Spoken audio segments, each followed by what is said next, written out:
તો આજે ગણપતિનો ત્રીજો દિવસ છે અને મિત્રો આપણે ગણપતિ દાદાના સૌ પ્રથમ આપણે તેમના દર્શન કરી લઈએ અને પછી આગળ કાર્યક્રમ નિહાળીશું, આગળ જોઈશું. ગણપતિ દાદાના હાલ દર્શન કરી લો. તમે જોઈ શકો છો ગણપતિ દાદા હરખથી અને કેવું સુંદર મજાનું એમનું રૂપ લીધેલું છે. તો તમે જોઈ શકો છો ગણપતિ દાદાના દર્શન કરી લો.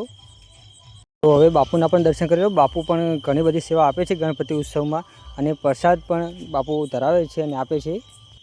મિત્રો તો જોઈ શકો છો કે આજના પ્રસાદી રૂપે બટાકાના ભજીયા અને અમારે કિરણભાઈ ચા બનાવી રહ્યા છે અને કેશવભાઈ ભજીયા ઉતારી રહ્યા હતા, તમે જોઈ રહ્યા હતા. અને હાલ જોઈ રહ્યા છો કે કિરણભાઈ ચા બનાવી રહ્યા છે. જોઈ શકો છો ભજીયા બટાકાના પણ બની રહી છે. અને અમારે હવે અમારા ગ્રુપના એવા તારજીભાઈ અને રાકેશભાઈ ચા ભરી રહ્યા છે, તમે જોઈ શકો છો. અને કમલેશભાઈ કેટલી પકડી રહ્યા છે. દર્શકો અને બધા જોવાવાળા માણસો અને ગણપતિમાં જે પણ આવ્યા છે એમને ચા આપવા માટે.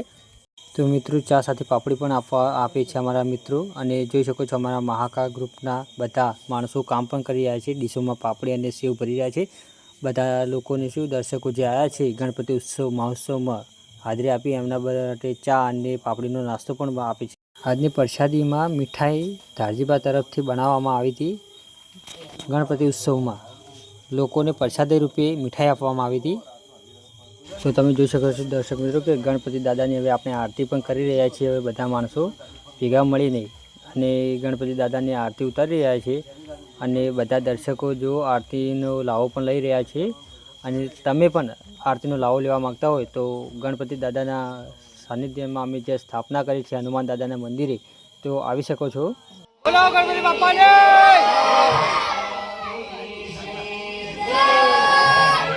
શકો છો મિત્રો કે અમારા મહાકાળ ગ્રુપના લોકો, મહાકાળ ગ્રુપના માણસો બધા નાચી રહ્યા છે.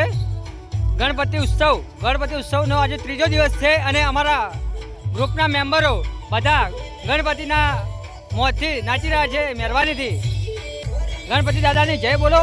અને આવો જ સોનેરો અવસર અમારા મોટા ગામમાં હું તો કહું હર રોજ થાય જ જાય. અમારા ગ્રુપના બધા મોજીલા માણસો નાચી રહ્યા છે મોજથી. અને તમે જોઈ શકો છો મિત્રો કે બધા મોજમાં આવી ગયા છે અને નાચી રહ્યા છે. તો ગણપતિ દાદાના હવે દર્શન કરીને આપણે બ્લોગ પૂરો કરીશું. તો ગણપતિ દાદાના દર્શન કરી લો.